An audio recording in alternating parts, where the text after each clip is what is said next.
One thing about reality show. It's all bullshit. मुझे नहीं लगता किसी प्रज्ञावान व्यक्ति को रियलिटी शोज देखना भी चाहिए। तो वेब सीरीज का फायदा उठाकर आप अश्लीलता न परोसें। आप वेब सीरीज के बहाने से वेस्टर्न कल्चर को हमारे समाज में घुसाने का प्रयास न करें। तो अगर मैंने पृथ्वीराज किया तो फोकस अक्षय कुमार पे है, मैं तो मजे ले रहा हूँ। आज के टाइम का फेवरेट हीरो जी सिद्धार्थ मल्होत्रा, विकी कौशल, रणवीर सिंह, रणवीर कपूर। देखिए, मैं आपको सच कहता हूँ, मेरा कोई फेवरेट नहीं है। नमस्कार, आप देख रहे हैं ऑन टीवी न्यूज़। मैं हूं खुशबू सिंह और मेरे साथ मौजूद हैं टीवी और फिल्मों के जाने माने actor Sandeep ji. Sandeep ji, on TV news में आपका बहुत बहुत स्वागत है। धन्यवाद। आप सभी दर्शकों को मेरा नमस्कार, प्रणाम। Happy to be here.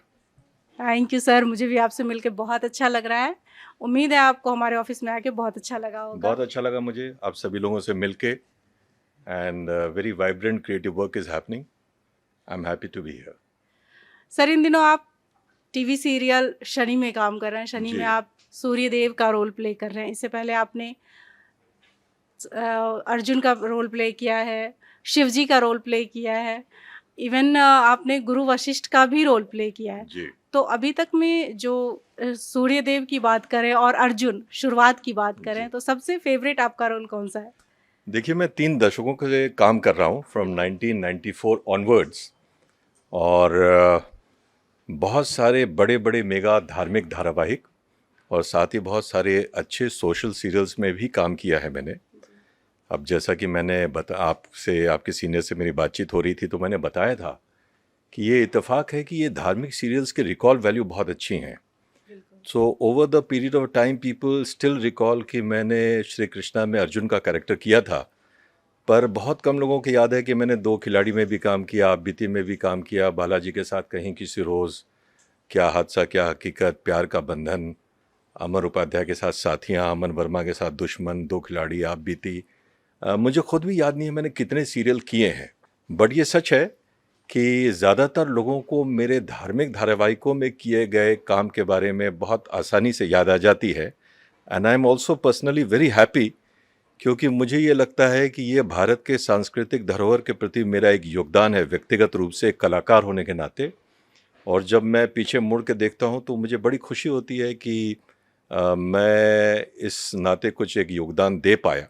तो अर्जुन का जब कैरेक्टर किया था तो ये कैरेक्टर 1996 से 2001 पे आता था। जाहिर है कि बहुत बदलाव आ गया। रामानंद सागर का शो था वो। और अब काम करते करते आप देख सकते हैं कि मेरे बाल भी ग्रे हो गए हैं। So I have travelled over a period of time. और टेक्निक, शूटिंग का तरीका, काम करने का तरीका, हमारा अप्रोच, चैनल का अप्रोच, सब कुछ बदल गया है इन दिनों में। But I am happy, I am still working. और नए दौर के साथ आपको अपना सामंजस्य बिठाते रहना चाहिए। तब भी काम अच्छा हो रहा था। कुछ काम प्रसिद्ध हो जाते हैं, उनका अपना भाग्य होता है, लोगों का निष्ठा उनसे जुड़ी होती है। और ये काम अभी जैसे शनि स्टार भारत पर आता है 9 बजे, तो इनके मेकर्स ने भी बड़े निष्ठा से बनाई है। पहले इन्होंने महादेव बनाया था, वो भी बहुत चला था, अब ये बना रहे हैं। और इसके बाद मैं एक बहुत बड़ा शो कर रहा हूँ जिसका नाम है रामायण। ये रामानंद सागर जी की रामायण आई थी, उनके बेटे प्रेम सागर साहब एक रामायण बना रहे हैं अपने ग्रैंडसन शिव सागर के साथ मिलकर। तो उसमें मैं दशरथ की भूमिका कर रहा हूँ और उसके लिए मेरा ये गेटअप है दशरथ जी के लिए। So going with the flow. Sir ने फ्यूचर का भी रिवील कर दिया कि वो आने वाले दिनों में दशरथ बनने वाले हैं। जी। मतलब काम की फहरिस्त काफ़ी लंबी है। टीवी हो, फिल्में हो, हर जगह इन्होंने काम किया है। फिर चाहे क्राइम पेट्रोल में इन्होंने नेगेटिव रोल का ही क्यों ना। सावधान इंडिया में मैंने बहुत सारे नेगेटिव रोल किए, फिर मैंने वो बंद कर दिया क्योंकि लोग देखते थे। और मेरी माताजी एक बार मंदिर से आकर कहने लग गई कि उनको एक पड़ोसी कह रही थी कि आपके बेटे को क्या हो गया, कोई काम की परेशानी है या कोई निजी परेशानी है, क्यों वो इस तरह के रोल कर रहे हैं। ये अर्जुन और इस तरह के वो किरदार की लोग वजह से। अर्जुन और बहुत सारे धार्मिक सीरियल और एक उपनिषद गंगा भी बड़ा प्रसिद्ध है, सिया के राम भी, और इस तरह के शोज देखा करते हैं। तो उनको ये लगा कि थोड़ा सा अटपटा सा है। हालांकि ऐसे कलाकार तो मुझे लगता है कि हमें काम करते रहना चाहिए, लेकिन मुझे तब ये ज़रूर लगा कि ये ज़्यादा हो रहा है। मेरा बच्चा भी स्कूल से आकर ये कहने लग गया कि हमारी क्लासमेट्स कहती हैं कि पापा आपके मिनिस्टर बने थे, उन्होंने किसी लड़की को दबोच लिया और इस तरह की बातें होने लग गई। तो मैंने उस दौरान वो बंद कर दिया, लेकिन मैंने नेगेटिव किरदार किए हैं बहुत सारे।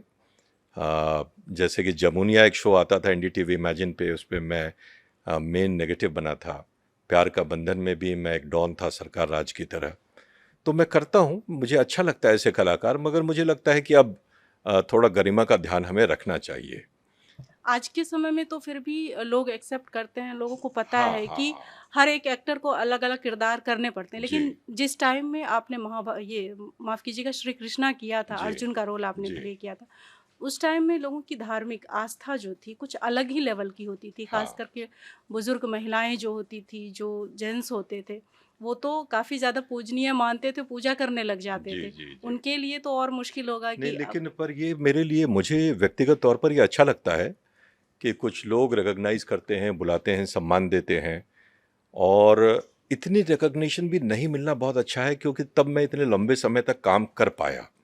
अगर मैं राम बन के रह जाता या कृष्ण बन के रह जाता या सिर्फ अर्जुन ही रह जाता, तो मेरी यात्रा इतनी लंबी नहीं चलती। ये जो अनवरत यात्रा मैं कर पा रहा हूँ, जी।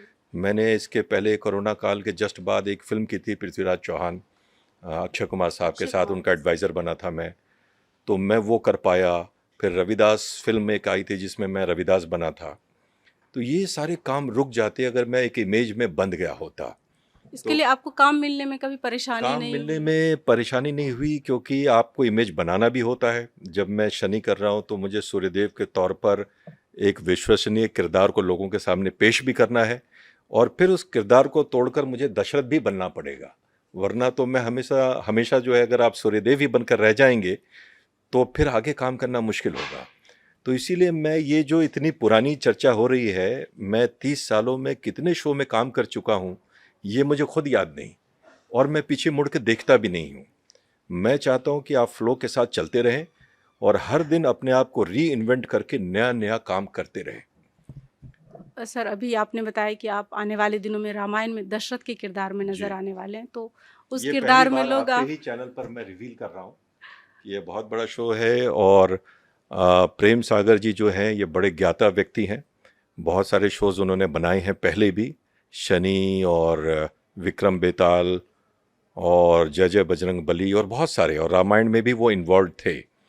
तो बहुत दिनों से उनके पास ये ऑफ़र आती थी कि आप रामायण को दोबारा री इंटरप्रेट करें, मगर वो बड़े झिझकते थे, क्योंकि वो रामायण एक मील का पत्थर है। मगर अब लोगों के कहने पर उन्होंने हिम्मत की है, और शिव सागर जी के साथ मिलकर वो इसको अंजाम दे रहे हैं, लोगों तक पहुंचाने का प्रयास कर रहे हैं। तो ये मैं पहली बार इसी चैनल में रिवील कर रहा हूँ कि इतना बड़ा एक शो बन रहा है, और मैं बड़ा सौभाग्यशाली हूँ कि मुझे दशरथ करने के लिए उन्होंने बुलाया। अर्जुन के बाद, पहले अर्जुन उन्हीं की कंपनी के लिए किया था मैंने, जी। उनके पिताजी के लिए। और अब ये शो जो है, जिसमें सुनील लहड़ी जी भी एक इन्वॉल्व हैं एज को प्रोड्यूसर, जो लक्ष्मण बने थे पहले। तो दूरदर्शन पर ये शो आएगा, मुझे लगता है लोगों को अच्छा लगेगा। कब से सर ऑन एयर होगा इसका ये कुछ? मैं इसकी शूटिंग स्टार्ट करने वाला हूँ 10 दिनों में। तो शूटिंग की प्रक्रिया जब थोड़ी 13 एपिसोड के आसपास जब बन जाएगी, तो फिर ये वो अनाउंस करेंगे कि कब से आएगा, क्योंकि अभी तो रिवील भी नहीं कर रहे थे। मैं यहाँ आया हूँ तो मैंने सोचा कि दर्शकों को ये एक शुभ खुशखबरी दे समाचार दूँ कि आपके चैनल के थ्रू मैं प्रेषित करूँ। तो मेरे ख्याल से इस साल के अंत तक ये शो ऑन एयर हो जाएगा। सर आपने बहुत सारे धार्मिक सीरियलों में काम किया, जी अच्छे अच्छे काम किया आपने, लेकिन जब आप दिल्ली से मुंबई आए थे ये सोचकर कि एक्टिंग करना है, तो मैंने सुना है कि आप ये सोच के आए थे कि सीरियल नहीं बल्कि हीरो बनना है। जी तो ये फिर हीरो बनने की सोच लेके, हीरो बनने का सपना लेके आए और जी। एकदम अर्जुन बन गए। हाँ, ये कैसा होता है कि आज से 30 साल पहले, अभी आप मुझे देख रहे हैं, 30 साल पहले जब मैं दिल्ली में था और मैं नाटक वाटक किया करता था, और दिल्ली में रहते ही मैंने 2 सोशल सीरियल्स में काम किए। डीडी का ज़माना था, 1994 की बात है ये। तो ये सच है और जाना पहचाना उनका नाम था। तो सारे लोग मुझे कहते थे कि हीरो है, ए हीरो इधर आ, ए हीरो उधर जा। संजय दत्त का ज़माना था, बाल लंबे लंबे थे, एक्टिंग तो मैं कर ही रहा था। तो हर आदमी की तरह मैंने सोचा कि चलो मुंबई चलते हैं, शो टेलीकास्ट हो रहा है और कुछ कोशिश करेंगे। मगर मुंबई के बारे में कोई इनसाइड इन्फॉर्मेशन हमें नहीं थी। आजकल सोशल मीडिया की वजह से लोग बड़े जागरूक हैं, आप जान जाते हैं कि फिल्म लाइन के क्या संघर्ष हैं और कहाँ रहना है, किसको अप्रोच करना है, कैसे ऑडिशन होते हैं। उस ज़माने में ये चीज़ नहीं थी, पेजर भी नहीं था, मोबाइल भी नहीं था, टेलीफोन था ही नहीं। तो हम जब आए और मैं लोखंडवाला में ऐसे पेइंग गेस्ट रहता था, तो हमें कुछ पता ही नहीं चलता था कि किससे मिलना है। तो मैं गिनती के 4-5-6 लोगों को जानता था। एनएनसीपी साहब थे, महेश भट्ट थे और शक्ति सामंता थे, उमेश मेहरा साहब थे। तो ये कहते थे कि हाँ, तुम्हें हम हीरो बनाएंगे और जल्दी ही फिल्म लॉन्च होगी। फिल्म साल में, 2 साल में, 3 साल में एक बनती है, तो फिर बाकी समय आप क्या करेंगे? उस समय आजकल की तरह बहुत सारे एवेन्यूज़ नहीं थे और फिल्में जो बनती थी उसमें स्टार ज़्यादा होते थे, न्यू कमर्स को चांस कम मिलता था। और कुछ ही समय में हमारे जैसे लोग जो मिडिल क्लास से आए, उनके पैसे ख़त्म होने लग जाते हैं। मैं मतलब हीरो बनने आया था तो मेरी बड़ी बड़ी फ़ोटोग्राफ्स थी, एक सेक्रेटरी था, टैक्सी में चलता था मैं, लोखंडवाला में रहता था। तो जो पैसे मैं कमा के लाया वो 6 महीने में ख़त्म हो गई। तो फिर ये ऑप्शन था कि या तो मैं वापस लौट जाऊं या फिर मैं कुछ और करूं। तो मैं 2 बार वापस लौट गया और तीसरी बार ऐसा हुआ कि मुझे इत्तेफाकन मैं उमेश जी के पास मिलने नटराज स्टूडियो गया था। तो कृष्णा में जो कंस बने थे, बड़े भले इंसान थे, अब नहीं रहे, विलास राज नाम था उनका। वो मुझे नटराज कैंटीन में मिल गए और मैं अपनी सेक्रेटरी से बातचीत कर रहा था कि अब तो मुझे वापस जाना पड़ेगा। तो उन्होंने कहा कि संदीप, आप जो है टीवी कीजिए, टीवी में आप अच्छा काम करोगे और टीवी बहुत सारा बन रहा है, आप कीजिए तो आपको वापस जाने की ज़रूरत ही नहीं पड़ेगी। वो तभी अनजान थे आपके लिए, पीछे वो से आपकी बिल्कुल बातें अनजान सुन। थे, वो भी वहाँ उसल मिसल पाव खा रहे थे और मैं भी खा रहा था अपने सेक्रेटरी के साथ बैठ के। और मैं अपने सेक्रेटरी साहब को ये कह रहा था कि उमेश जी ने कहा था कि एक फ़िल्म स्टार्ट करेंगे, पर वो शाहरुख के साथ फिल्म बना रहे हैं और हम फिर क्या करेंगे? हम दूसरी जगह, उन्होंने 6 महीने फिर वेट करने के लिए कहा। 6 महीने तो बहुत लंबा है। बहुत लंबा है। तो 6 महीने में हमारा खर्च कैसे चलेगा और हम क्या करेंगे? मुझे तुझे भी पैसे देना है। सो आई थिंक मतलब we have to call it quits. ऐसी हमारी बातचीत चल रही थी। वो पीछे बैठे थे कहीं, तो उन्होंने सुन लिया। जैसे अभी मैं बोल रहा हूँ तो ऑफिस के बहुत सारे लोग सुन रहे हैं मेरी बातचीत। So he was a very kind soul. पता नहीं क्यों भगवान का ऐसा संजोग रहा होगा, अब तो मैं इसको मानता हूँ। तो वो मेरे पास आए और उन्होंने कहा कि मैं आपकी बातचीत 10-25 मिनट से सुन रहा हूँ एंड मुझे लगता है कि आपने काम भी किया है, तो आपको टेलीविज़न में आना चाहिए। बहुत अच्छा काम हो रहा है, यहाँ फेयर कास्टिंग होती है और आप लोगों से मिलेंगे, आपको काम मिल जाएगा। तो मैंने कहा मगर कहाँ, मैं तो जानता नहीं हूँ किसी को। तो ही सेड कि आप वो सागर साहब की ऑफिस में चली जाइए, वो नटराज कॉम्प्लेक्स में ही था and he was working there. तो ही सेड कि आप प्रेम जी से मिलिए और मेरा नाम बता दीजिएगा तो आपको मिलवा देंगे। तो मैं गया वहाँ पर, वहाँ लड़की वो मंगला थी, मुझे आज भी उसका नाम याद है। सो आई टोल्ड हर कि मैं रामानंद सागर साहब से मिलने आया हूँ। जब आप यंग होते हैं तो आप में बड़ी धृष्टता होती है, आपका कॉन्फिडेंस थोड़ा सा अलग लेवल का होता है। मैं 22 साल का था, तो मैंने उनसे कहा कि मैं सिर्फ उन्हीं से मिलना चाहता हूँ और किसी से नहीं। तो वो मुझे परसुएड कर रही थी कि आप किसी और से मिल लीजिए, वो नहीं मिलते हैं। तो प्रेम जी जो इस रामायण के प्रोड्यूसर हैं, वो ग्लास केबिन में बैठे, जैसे वो जगह है वहाँ से मेरी बातचीत सुन रहे थे। तो उन्होंने फ़ोन किया कि इसको भेजो ज़रा मेरे पास। तो मैं गया, उन्होंने बोला क्या बात है? तो मैंने कहा कि देखिए जी, मैं दिल्ली से आया हूँ, मेरे पास ये VHS है, मेरा शो ऑन एयर है और मैं डॉक्टर रामानंद सागर साहब से मिलना चाहूँगा। तो ही सेड कि अच्छा, ही मतलब उनको बड़ा क्यूरियस लगा होगा, अब मैं मुड़ के देखता हूँ तो उन्होंने कहा कि पापा जी तो बंगले पे हैं, आप ऐसा करो, आप चले जाओ, मिल लो अगर आपकी इच्छा है तो। आपको पता है कहाँ है बंगला? तो मैंने कहा नहीं जी, मुझे तो नहीं पता। तो उन्होंने एक एड्रेस लिख के दिया पेंसिल पे और अपने रिसेप्शनिस्ट को बोला कि एक टैक्सी बुलाओ और इनको वहाँ भेज दो। ये एक मिरेकल है एक्चुअली। तब से मैंने ये भी समझा कि शायद ये है कि मेरी लाइफ का ये मिशन हो सकता है। तो मैं जब वहाँ पर गया, उन्होंने 20 रुपये भी दिए। उस समय मिनिमम फेयर 19 रुपये हुआ करता था टैक्सी का, मुझे याद है। तो मैं वहाँ गया तो पापा जी जो डॉक्टर रामानंद सागर है वो बालकनी में थे, उनको फ़्लाइट से कहीं जाना था, वो वेट कर रहे थे मेरी। तो मैंने उनको सारी बात बताई। उनको भी बड़ा मतलब थोड़ा सा ह्यूमरस लगा कि एक लड़का आया है, बोल रहा है मेरे से ही मिलना है। हिम्मत दिखा रहा हाँ, है। इतनी, वो 77 ईयर्स ओल्ड थे उस वक्त। बट उन्होंने मुझे बड़ा एक दोस्ताने तरीके से बिठाया, कंफर्टेबली बातचीत की और उन्होंने कहा ये जो है ना, ये अलग जॉनर है, इसमें शुद्ध हिंदी बोलनी पड़ती है, इसमें एक भाव भंगिमा होती है, तूने तो सोशल का काम किया है, तो VHS छोड़ जा, मैं देख लूँगा, if I feel right I will call you for an audition. तो मैंने छोड़ दी सारी चीज़ें, लेकिन पता नहीं मेरे मन में क्या हुआ, जाते जाते मैंने अपने पिताजी का नंबर दिल्ली का छोड़ दिया। तो बहुत साल, मतलब 6-7 महीने बीत गए, मैं दिल्ली वापस आ गया और फिर मैं ट्रैकिंग के लिए चला गया हिमालय, जो मैं उन दिनों ऐसे वॉलंटियर किया करता था। मैं एक्टिंग की बात भी तकरीबन भूल गया और मैं उत्तरकाशी और बाकी जगहों पे ट्रैकिंग कर रहा था। तो एक दिन पापा जी के सेक्रेटरी का कॉल आया मेरे लिए और उन्होंने मुझे, मेरे पिताजी को बोला कि उनको आप मुंबई भेज दीजिए, उनका ऑडिशन स्क्रीन टेस्ट पापा जी लेना चाहते हैं। पापा जी बुलाते थे उनको सब लोग, रामानंद सागर को पापा जी बुलाते थे। तो उन्होंने फ़्लाइट की टिकट भिजवाई, मैं आया यहाँ पे और बड़ौदा में मेरा स्क्रीन टेस्ट हुआ। मैंने उनसे रिक्वेस्ट की कि आप मेरा सिर्फ अर्जुन के लिए लीजिए, क्योंकि मेरे पिताजी को वो किरदार बहुत पसंद था। एंड मेरे पिताजी इस बात से बहुत खुश नहीं थे कि मैं एक्टिंग में आ गया था, क्योंकि मैं पढ़ाई लिखाई में भी अच्छा था। मैंने दिल्ली पब्लिक स्कूल आके पुरम से पढ़ाई की है, किरोड़ीमल कॉलेज से इंग्लिश ऑनर्स का काम किया है, पढ़ाई में अच्छा था मैं। तो मेरे पिताजी थोड़े से डिसअपॉइंटेड थे कि मैं ये सब काम कर रहा हूँ। तो उनको अर्जुन का कैरेक्टर बहुत पसंद था, वो B.R. चोपड़ा साहब की महाभारत देखा करते थे।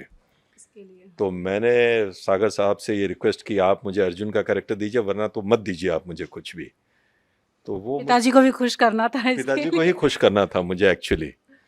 तो जब उनको अच्छा लगा, उनको लगा एक मतलब नवयुवक है, कुछ करना चाहता है, इसका उत्साह बढ़ाऊं मैं। इतना अच्छा तो मैं नहीं था उस समय एक्टिंग में, ऐसा लगता है मुझे, मगर उन्होंने एक चांस लिया मेरे ऊपर और वो कैरेक्टर बहुत लोगों ने पसंद किया। इतना ज़्यादा पसंद किया कि सागर साहब को बोलने भी लग गए कई लोग कि श्री कृष्णा में तो कृष्ण से ज़्यादा अर्जुन ही ज़्यादा अच्छे दिखते हैं और लगते हैं। मैंने भी बड़ा मन लगा के काम किया और फिर मेरे पिताजी भी खुश हो गए। फिर मेरे लिए टेलीविज़न के दरवाजे खुल गए। मैंने BR में सोशल, विज्ञापन, सीरियल तकरीबन 9 साल तक काम करता रहा और मैं धार्मिक सीरियलों का एकमात्र ऐसा अभिनेता हूं जिसने बड़े पैमाने पे सारे बड़े कैरेक्टर्स किए हैं। जैसे अरुण गोविल जी ने सिर्फ राम मान लीजिए किया हो, या 3-4 और किया होगा उन्होंने। तो मैंने जो है ब्रह्मा भी किया है। अभी वो माँ शक्ति, अगर आप, एक शिमारू TV पे आता है शो, बिना दाढ़ी वाले मैंने ब्रह्मा, देखा है। वो बना था मैं। और विष्णु 2-3 बार कर चुका हूँ मैं, शिव भी बना हूँ मैं, इंद्र भी हूँ, अर्जुन भी हूँ, राम भी हैं। राम भी हूँ, कृष्ण भी हूँ। और अब जो है हमारी एज के हिसाब से मैं अलग अलग ऋषि का कैरेक्टर, या जैसे दशरथ कर रहा हूँ, सूर्यदेव कर रहा हूँ। तो मतलब उसके बाद मुझे काम पाने के लिए कभी संघर्ष नहीं करना पड़ा, काम आता गया, ये प्रभु की इच्छा थी। और मुझे फिर ऐसा लगा कि दूसरे काम भी मैं करता रहता हूँ साथ में। अभी जैसे एक टाइगर श्रॉफ के साथ मेरा एक विज्ञापन बड़ा प्रसिद्ध हुआ था, वाइट हैंगर ऑफिशियल के लिए, थिएटर्स पे भी चलता था, जिन लोगों ने देखी है। तो वो तो जैसा मैं हूँ वैसा ही था, लेकिन इस तरह के कैरेक्टर्स की भरमार मेरे पास हमेशा रही। और मुझे लगता है कि शायद प्रभु ने एक ये सेवा करने का अवसर मुझे दिया और मैंने भी बड़ी श्रद्धा के साथ किया ये। देश विदेश में अब जैसे उपनिषद गंगा है, श्री कृष्णा है, सिया के राम है, लोग बड़े खुश होते हैं। मुझे आज भी लेटर्स भी आते हैं, जबकि लेटर्स का ज़माना ख़त्म हो गया, लेकिन गांव कस्बों से लोग लिखते हैं। और सोशल मीडिया में मैंने अपनी प्रेजेंस ही इसलिए दर्ज कराई ताकि लोग लिख सकें मुझे। तो कई लोग लिखते हैं, कई लोग बहुत अच्छे अच्छे शुभकामनाओं का संदेश प्रेषित करते हैं, अच्छा लगता है। आपने बोला कि आप ट्रैकिंग करते थे, जी। ट्रैकिंग के भी आप काफ़ी शौकीन रहे, पढ़ाई में आप अच्छे थे। जी। कब सोचा कि एक्टर बनना है? क्योंकि आप मुंबई आने से पहले भी आपने दूरदर्शन के सीरियलों में काम जी। किया है, थिएटर किया है आपने, जी।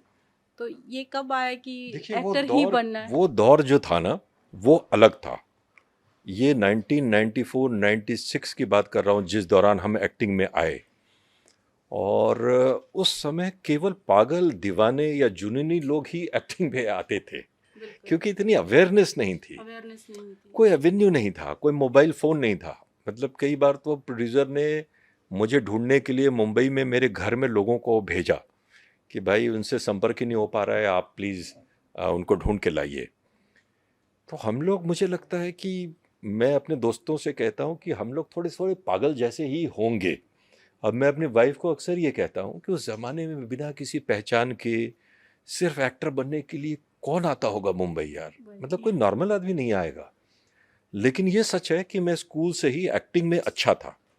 सेकंड क्लास में ही मैंने एक प्ले किया था, उसमें मेरा तकिया कलाम था, अंग्रेजी का प्ले था वो, don't you know doctor.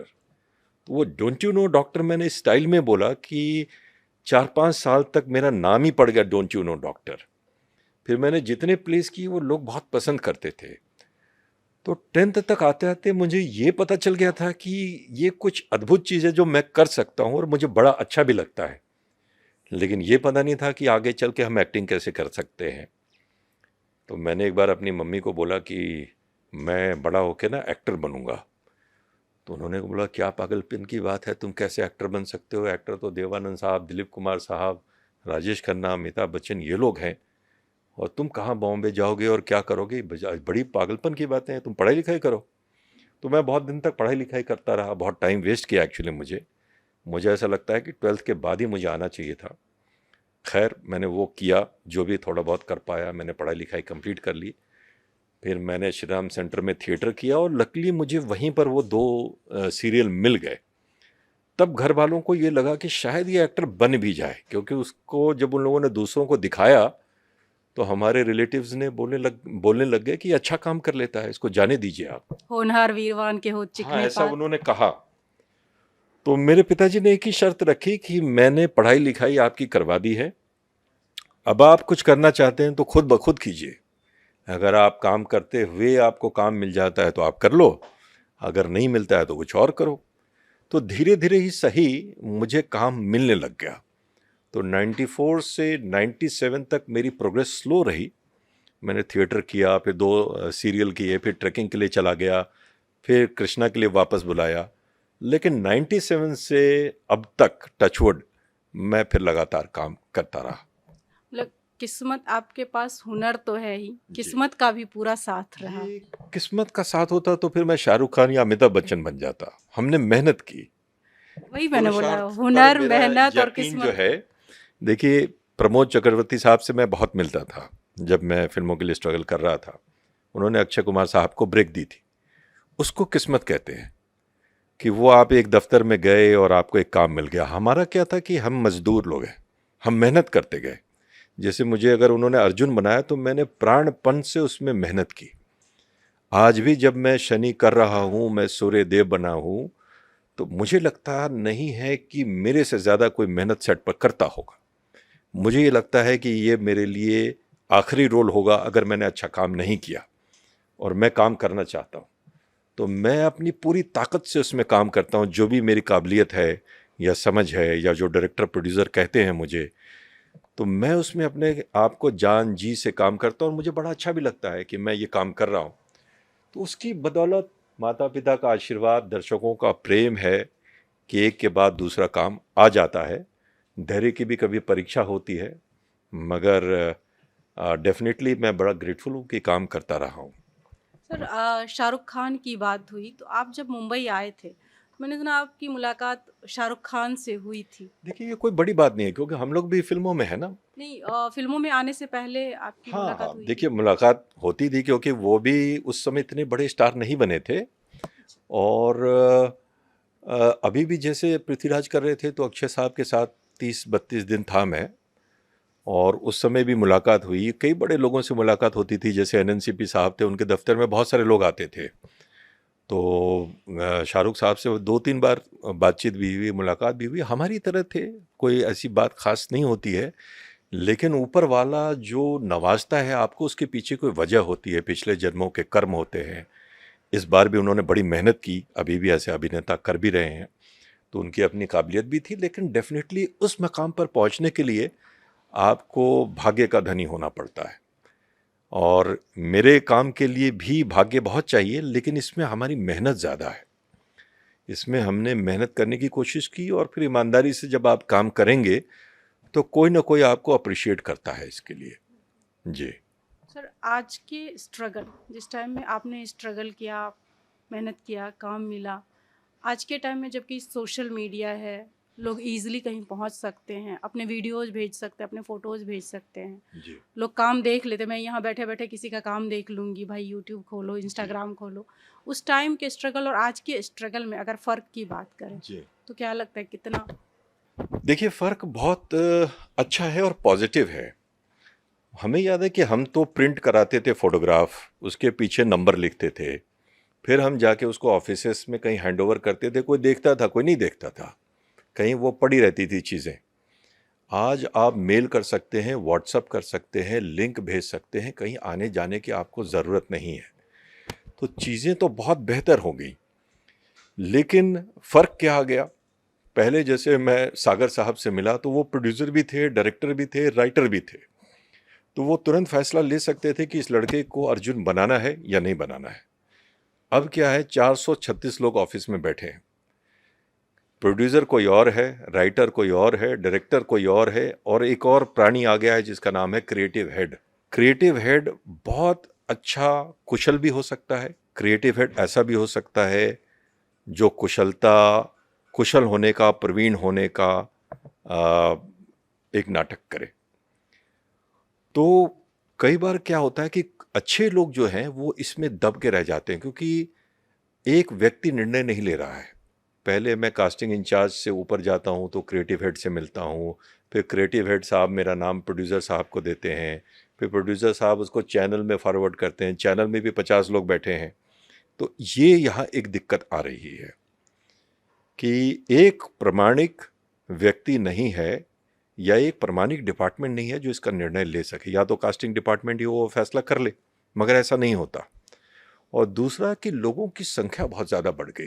Competition ज़्यादा कंपटीशन इसलिए बढ़ गया क्योंकि सोशल मीडिया ने हर आदमी को एक्टर बना दिया है। अब हर आदमी गाना गा रहा है, हर आदमी रील बना रहा है, और कई बार ऐसी रील बना रहा है जो हम नहीं बना सकते। हमें तो एक्शन बोला जाता है तो हम काम शुरू करते हैं, वो तो कैमरा रख के शुरू हो रहा है, तो तरह तरह के हुनर को पेश कर रहा है वो। तो लोगों को ये लगने लग गया कि एक्टिंग एक ऐसी विधा है जो कोई भी कर सकता है, इसके लिए कोई स्पेशलाइज्ड ट्रेनिंग की ज़रूरत नहीं है। मुझे याद है कि 4-5 साल हमें इस बात में लगे थे कि डायलॉग डिलीवरी को शुद्धता से कैसे बोलें। मुझे याद है गुरबीर सिंह ग्रेवाल एक डायरेक्टर हुआ करते थे दिल्ली में, जिन्होंने नीम का पेड़ एक बड़ा प्रसिद्ध धारावाहिक बनाया था, बड़े डायरेक्टर थे वो दिल्ली के। तो मैं मिलने गया था और एक रोल के लिए फाइनल हो गया था मैं मेन लीड के लिए, और मैंने बोलते बोलते बोल दिया, फिर सर कब मिलूंगा, दिल्ली में फिर बोलने का स्टाइल है एक। तो उन्होंने बोला, संदीप पहले ना अपनी डिक्शन को ठीक करके आ, फिर मत हो बोलना, कभी फिर बोलना। मैं बहुत निराश हुआ, काम भी गया, और मैंने ये फैसला किया कि मैं किसी से भी बात करूंगा, रिक्शे वाले से भी बात करूंगा, उसी वे में बात करूंगा जैसे मैं डायलॉग बोलता हूँ फिल्मों में, नहीं तो आपको वो सीखना ही मुश्किल है।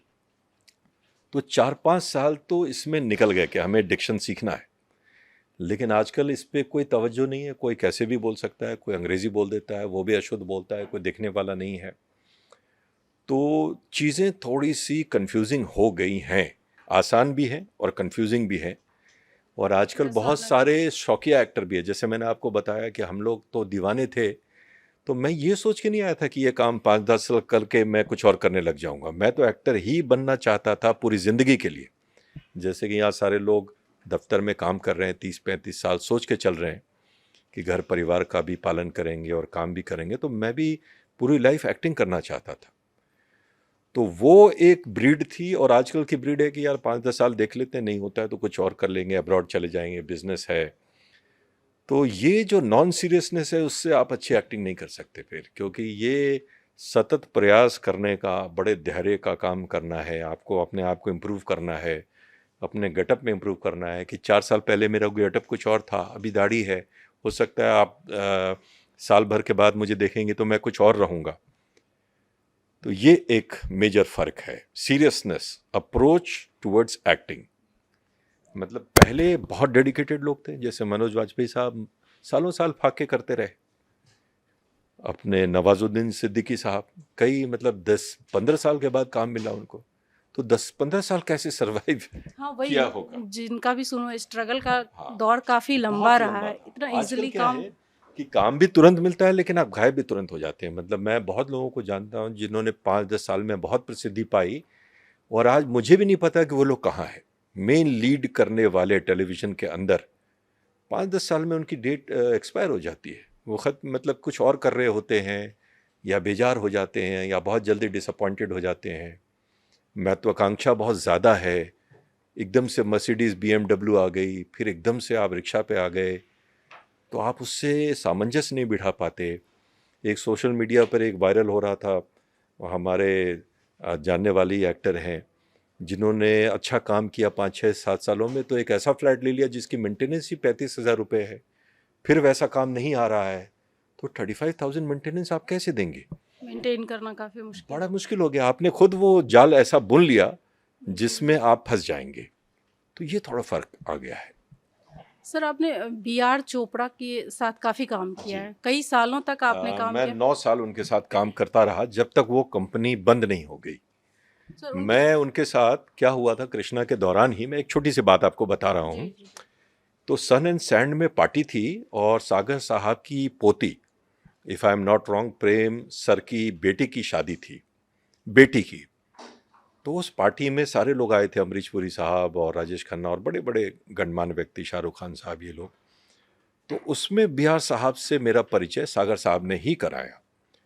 तो सागर साहब ने मुझे देख के कहा कि you are a perfect Arjun, और हमारी ऑफिस में आओ, हमारे लिए बहुत तुम्हारे लिए काम है हमारे पास। तो मैं कुछ दिनों के बाद उनके ऑफिस में गया, तो जैसा कि अमूमन होता है, मुझे मिलने ही नहीं दिया किसी ने। तो ऐसे 3-4 महीने बीत गए, मैंने छोड़ दिया जाना। फिर एक दिन यकायक मेरा कुछ काम था उस तरफ, तो मैं गया, तो रवि चोपड़ा साहब निकल रहे थे, जो B.R. साहब के बेटे हैं।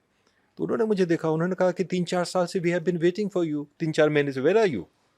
मैंने कहा सर मैं यहाँ आया, तो इन लोगों ने बोले तुझे मालूम नहीं है मिलना कैसे होता है, कम कम कम। तो उन्होंने मुझे सारे लोगों से मिलवाया, and he was very fond of me. और ये मेरी मतलब मैं कहूँगा गुड लक था कि उनके साथ मैंने दुश्मन, आप बीती, दो खिलाड़ी, माँ शक्ति, विष्णु पुराण जिसमें मैं इंद्र बना था, और बहुत सारे विज्ञापन किए मैंने।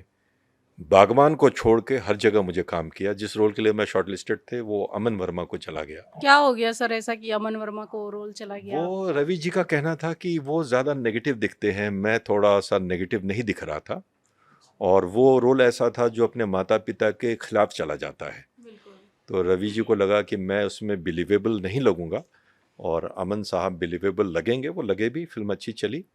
तो कोई मलाल नहीं, ये होता रहता है, कभी कोई जी बिल्कुल, ये तो चलता रहता है। जी। मुझे वो रोल करना इतना पसंद भी नहीं आता, क्योंकि मैं अमित जी का बहुत बड़ा फ़ैन हूँ। तो उनके खिलाफ मैं उनके साथ वो रोल करना भी नहीं चाहूँगा। जी। चलिए, बहुत बहुत धन्यवाद सर। लंबी चौड़ी बातचीत का दौर ख़त्म करते हैं और एक छोटा सा रैपिड फायर राउंड खेलते हैं सर। इसमें आपको एक मैं शब्द में दर्शकों को ये बता देना चाहूँगा, और आपको भी बताना चाहिए, कि मैंने ये क्वेश्चंस पहले से मैंने नहीं पढ़े थे, ना इन्होंने मुझे बताया है कुछ भी। अमूमन आजकल की जो प्रक्रिया है आपको पता है, तो मुझे लगता है कि स्पॉन्टेनिटी मेंटेन रहनी चाहिए, और जब हम आपसे कम्युनिकेट करें तो ईमानदारी के साथ करें। जी बिल्कुल, ये आपकी बात बहुत अच्छी लगी सर। जी। अब हम लोग रैपिड फायर राउंड खेलेंगे, जिसमें सर एक शब्द में आंसर देंगे। मैं क्वेश्चन करूंगी, ज़्यादा नहीं, 8 से 10 क्वेश्चन। जी। रामानंद सागर के साथ आपने काम किया, चूंकि वो शुरुआत था, तो उनसे हम पहला क्वेश्चन करते हैं। रामानंद सागर के बारे में 3 शब्द कहना हो, तो वो 3 शब्द कौन से? पहला शब्द, जब मैं उनके साथ काम करने लग गया, जैसे मैंने आपको बताया, तो वो करीब 78-79 के थे, और मैं 22-23 साल का था। तो वो मेरे से ऐसे मिलते थे जैसे एक फ्रेंड मिल रहे हैं एक दूसरे से, तब भी उनके अंदर वो यूथ थी। तो सबसे पहला शब्द जो मैं उनके लिए कहूँगा कि निष्ठावान। उनकी हमारे धर्म ग्रंथों के प्रति पूर्ण निष्ठा थी। तो सबसे पहला निष्ठावान। दूसरा है दक्ष, जो वो काम करते थे उसमें बहुत दक्ष थे, कुशल थे। और तीसरा मैं कहूँगा ऊर्जावान। उस उम्र में भी जो उनकी ऊर्जा थी, वो कई बार हम यंगस्टर्स भी मैच नहीं कर पाते थे। तो निष्ठावान, ऊर्जावान और दक्ष। बहुत खूब। श्री कृष्ण के रोल में आपके फेवरेट कौन है? सर्वदमन डी बनर्जी, नितिन भारद्वाज, या फिर सौरभ राज? देखिए, मैंने नीतीश जी के साथ सर्वदमन से ज़्यादा काम किया है। मैंने उनके साथ हाँ 2 सीरियल किए। एक तो विष्णु पुराण में वो विष्णु बने थे, मैं इंद्र था, और एक बी आर साहब ने भी रामायण बनाई थी जिसमें कि स्मृति मल्होत्रा सीता थी और नीतीश भारद्वाज राम थे, मैं विभीषण बना था, सुरेंद्र पाल रावण का छोटा भाई। कम लोगों को याद है, पर जी टीवी में बहुत चला था ये शो। तो उनके साथ काम ज़्यादा किया मैंने, और वो भी बड़े परम आदरणीय श्रद्धेय हैं। लेकिन सर्वदमन हमारे मित्र हैं। तो आप फेवरेट पूछेंगे तो मुझे तो सर्वदमन बहुत पसंद है, लेकिन बतौर कलाकार नीतीश जी भी बहुत अच्छे हैं और ऐसे पर्सन भी बहुत अच्छे हैं। किसी को आपने नाराज नहीं की? नहीं, क्योंकि सर्वदमन हमारे मित्र, मैंने पहले ही बता दिया। नीतीश जी मित्र नहीं, नीतीश जी हमारे सीनियर हैं, मैं उनकी रिस्पेक्ट करता हूं और काम करने में आनंद भी बहुत आया। लेकिन फेवरेट तो हमारे सर्वदमन है और हमेशा रहेंगे। आज के टाइम में टीवी सीरियल्स में, टीवी इंडस्ट्री में कुछ चेंज करना हो तो आप क्या चेंज करना चाहेंगे? वो एक चीज। देखिए, मैं एक चीज़ ये चाहूँगा कि ये डिपार्टमेंट जो बहुत सारे बन गए हैं ना, इनको कुछ ऐसा करना चाहिए कि इनका आउटपुट ज़्यादा हो और काम करने का जो तरीका है वो स्ट्रीमलाइंड हो जाए। जैसे मैंने कहा, आपका कास्टिंग का तरीका है। दूसरा ये है कि आप जब एक्टर्स को अप्रोच करते हैं तो आपको पता होना चाहिए कि देखिए, मैं आपको सच बता रहा हूँ कि अब जैसे मैंने इतने सारे धारावाहिक किए हैं, आपने मुझे कैरेक्टर के लिए बुलाया, तो आपको ये पता होना चाहिए कि मैं ये सारे एक्सपीरियंस लेकर आपके पास आ रहा हूँ। ऐसा नहीं है कि मैं दरवाजे से आया और आपने मुझे एक्टिंग सिखाना शुरू कर दिया। आप शायद तब पैदा भी नहीं होंगे, तब से मैं काम कर रहा हूँ। तो जनरली गवर्नमेंट ऑर्गेनाइजेशन में एक्सपीरियंस का आदर होता है, मगर हमारे यहाँ हम फिर वो बिल्कुल ज़ीरो से स्टार्ट होते हैं। तो इसको स्ट्रीमलाइन कर देना चाहिए और हर व्यक्ति की एक ही परीक्षा बारंबार नहीं ली जा सकती। कोई एक आईएएस बन गया है मान लीजिए, तो क्या आप उसको 10 साल के बाद फिर कहते हैं कि आप यूपीएससी पास करो? कोई एक आर्मी का कर्नल है, आप उसको कहते हैं एनडीए की परीक्षा पास करो?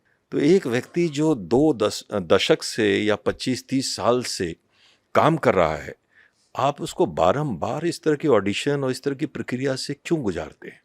लुक टेस्ट ठीक है, आपके लुक के लिए ज़रूरी है। मेरी देखिए दाढ़ी है, ये दशरथ का लुक है, मगर आप उसको एक्टिंग की एबीसीडी सीखने के लिए क्यों मजबूर करते हैं? आप उसको क्यों बताते हैं कि आप ऐसा करना है, वैसा करना है?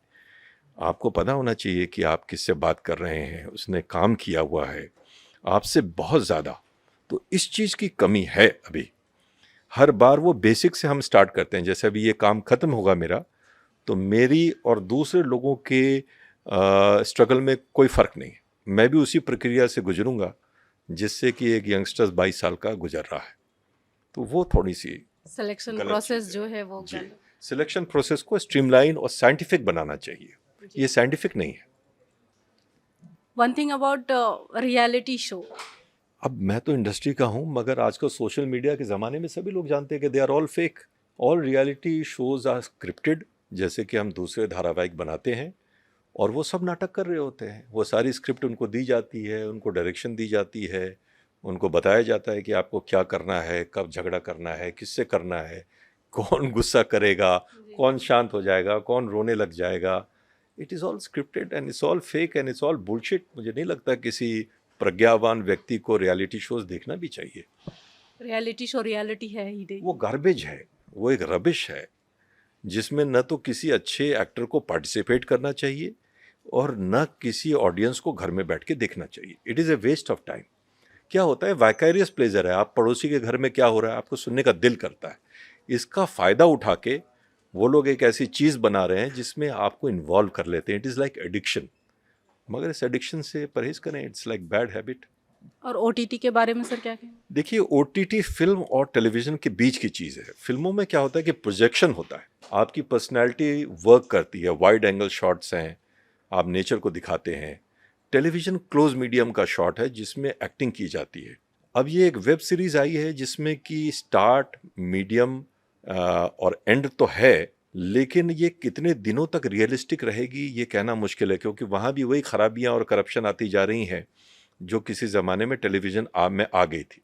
पहले आपको याद होगा टेलीविज़न बहुत रियलिस्टिक हुआ करता था। हम लोग बुनियाद और महाभारत, रामायण, इस तरह के अच्छे शोज़ बनते थे। फिर किसी को लगा कि नहीं, औरतों को तो गहनों में और ईयर रिंग्स में और फैशन में ज़्यादा दिलचस्पी होगी, तो वो दिखाओ। कंटेंट मार खाने लग गया। तो वेब सीरीज़ ने वो जगह फुलफ़िल की है कि जहां आपको कंटेंट दिखने को मिल रहा है, मगर अब उसमें भी वो खामियां आती जा रही हैं जो टेलीविज़न में है।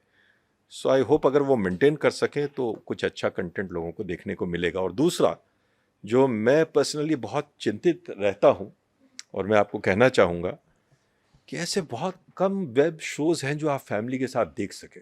मेरा बेटा 16 साल का है, तो मैं वेब सीरीज़ नहीं देखता हूँ उसके सामने, क्योंकि मुझे पता नहीं कि अचानक कौन सा सीन आ जाए। सारी चीज़ें उसको भी पता है, हमें भी पता है, but it makes you uncomfortable. तो वेब सीरीज़ का फ़ायदा उठाकर आप अश्लीलता न परोसें, आप वेब सीरीज़ के बहाने से वेस्टर्न कल्चर को हमारे समाज में घुसाने का प्रयास न करें, अपने मर्यादा का ख्याल ज़रूर रखें, ये ज़रूरी है। अब तक का आपका किया गया फेवरेट रोल, आपका फेवरेट आपका क्या? देखिए, सभी लोग अर्जुन कहते हैं, तो मैंने भी मान लिया है कि अर्जुन ही शायद बेस्ट है, क्योंकि लोगों को पसंद है तो मुझे भी पसंद है। मैं जब देखता हूँ अर्जुन का, तो मुझे लगता है मैं किसी और को देख रहा हूँ, क्योंकि मैं बदल भी गया हूँ और बहुत सारे परिवर्तन आ गए हैं सब चीज़ों में, एक्टिंग में भी, बोलने की तरीके में भी। मगर मैंने इस बात को स्वीकार कर लिया है कि Arjun is probably the best that I have done up till now, और मैं उसके लिए बहुत कृतज्ञ हूँ। आपने सीरियलों में भी काम किया है, फिल्मों में भी काम किया है, तो सीरियल या फिल्म? देखिए, मुझे सीरियल बड़ा अच्छा लगता है, क्योंकि एक तो काम आप बहुत करते हैं, फिल्मों में बड़ा धीरे धीरे काम होता है। शायद आगे चल के मैं जब आराम आराम से काम करना चाहूँ तो मैं फिल्में करना चाहूँगा कि साल में आपने एक फिल्में कर ली, दिन में एक शॉट होता है, 2 शॉट होता है, आराम से काम होता है, तसल्ली से काम होता है। और हमारे जैसे जो चरित्र अभिनेता है उनको कुछ ज़्यादा करना नहीं होता है, क्योंकि दारोमदार तो पूरा हीरो पे है। तो अगर मैंने पृथ्वीराज किया तो फोकस अक्षय कुमार पे है, मैं तो मज़े ले रहा हूँ, अच्छी कॉफ़ी पी रहा हूँ, बढ़िया नाश्ता कर रहा हूँ, वैनिटी वैन में जा रहा हूँ, बढ़िया पैसे ले रहा हूँ, मेरे लिए एक पिकनिक था वो। लेकिन काम करने का जो मज़ा है, जो बतौर अभिनेता मैं सोच कर आया था, वो टेलीविज़न में मुझे मिला। जब हर दिन मैं सेट पे जाता हूँ, मैं काम करता हूँ, मुझे बहुत सारे डायलॉग्स बोलने पड़ते हैं, लोग मेरे आगे पीछे घूमते हैं, सर ये सीन करना है, वो सीन करना है, ये मेकअप करा लीजिए, वो अच्छा नहीं दिख रहा, टीका टेढ़ा हो गया, मुझे आनंद आता है। तो टेलीविज़न, वेब सीरीज़ दोनों अच्छा है मेरे लिए। बट अब जैसे टाइगर श्रॉफ के साथ एक मैंने ऐड किया, तो वो पिकनिक थी, कोई काम नहीं था, मज़ा था, अच्छी शेरवानी पहनना है, बढ़िया खाना खाना है, एक आध शॉट देना है और पैसे लेने हैं। तो तो उसका अलग सबका ही अलग आनंद है। एक्सपीरियंस है। जी। आज के टाइम का फेवरेट हीरो? जी। सिद्धार्थ मल्होत्रा, विकी कौशल, रणवीर सिंह, रणवीर कपूर? देखिए, मैं आपको सच कहता हूँ, मेरा कोई फेवरेट नहीं है। मेरा लास्ट फेवरेट हीरो था राजेश खन्ना और अमिताभ बच्चन, और उसके बाद से मेरा कोई फेवरेट नहीं रहा। मैं जवानी के दिनों में संजय दत्त का फ़ैन था थोड़ा, मैंने बाल बाल उनकी तरफ बड़े किए थे। लेकिन अब मैं क्या है कि फ़िल्मों के हिसाब से फ़िल्म देखता हूँ। अगर कोई कहता है कि भाई भाई एनिमल अच्छी फ़िल्म है या उन्होंने देखी, तो मैं देख लेता हूँ। या कोई वेब सीरीज़ का नाम लेता है कि फ़लाना अच्छी थी, तो मैंने देखा है। पंचायत अच्छी है, मैंने देख ली। लेकिन कोई फेवरेट नहीं है, फेवरेट अब कंटेंट है। जी। आज से 10 साल बाद आप खुद को कहाँ देखते हैं? देखिए, मैं ये चाहता हूँ कि मैं अपने जीवन के एंड तक काम करते रहूँ। जैसे अमित जी कर रहे हैं, ये मेरी बड़ी इच्छा है, और मैं इसलिए कभी बहुत यंग बनने की कोशिश नहीं करता हूँ। मैं ग्रेसफुली एज करने में यकीन रखता हूँ, मैं बाल कलर नहीं करता। मैं चाहता हूँ कि लोग मुझे एज के लिए सम्मान दें, उसी के एप्रोप्रिएट रोल दें, और एंड तक काम करते रहना चाहता हूँ। लेकिन इसके साथ-साथ मेरी एक बहुत ही अलग लाइफ़ है कि आज भी मैं ये काम करके लंबे समय के लिए कभी हिमालय चला जाता हूँ, और बहुत लंबा समय बिता के जब मुझे वापस लगता है कि काम शुरू करना है, तो मैं काम करना चाहता हूँ। पहाड़ों की वादियाँ आपको बहुत पसंद है? पहाड़ों की वादियाँ, और विशेषकर मुझे हिमालय बहुत पसंद है बचपन से ही, और हमारी पूरी फैमिली को। तो हम अक्सर ऋषिकेश जाते हैं। अब मैं बहुत ज़्यादा ऊपर नहीं जाता, लेकिन मेरा बहुत समय वहाँ बीतता है, और कभी-कभी मैं बद्री, केदार, यमुनोत्री, गंगोत्री भी जाता रहता हूँ। तो वो मेरा एक बहुत शौक है, और उसके अलावा एक्टिंग। ये 2 चीज़ें मेरे लिए इस जीवन में पर्याप्त हैं। बहुत बहुत धन्यवाद सर आपका। आपसे बात कर मुझे बहुत अच्छा लगा। मैं चाहूँगी कि जाते जाते ऑन टीवी के ऑडियंस के लिए आप कुछ कहें। मेरा बस यही संदेश है कि आप जीवन में ओरिजिनल बने, किसी को देख के नकल करने की कोशिश न करें। सोशल मीडिया बहुत फेक है, आपको नहीं पता कि इसको कैसे मैनिपुलेट किया जाता है। तो अपने आप पर विश्वास रखें, और जो आपको प्रभु ने बनाया है, आप उसको पूरी तरह उजागर होने का खुद को अवसर दे। आप जैसे भी हैं बहुत अच्छे हैं, इस पे यकीन करेंगे तो आपका जीवन बहुत खुशहाल रहेगा। धन्यवाद। बहुत बहुत धन्यवाद। उम्मीद है आपको हमारी बातचीत अच्छी लगी होगी। तो अपने कमेंट हमें करके बताएं कि कैसी लगी आपको बातचीत, और आगे आप किनसे मिलना चाहेंगे हमें ये भी बताएं। मिलते हैं किसी और के साथ, तब तक के लिए धन्यवाद। Bye bye, take care.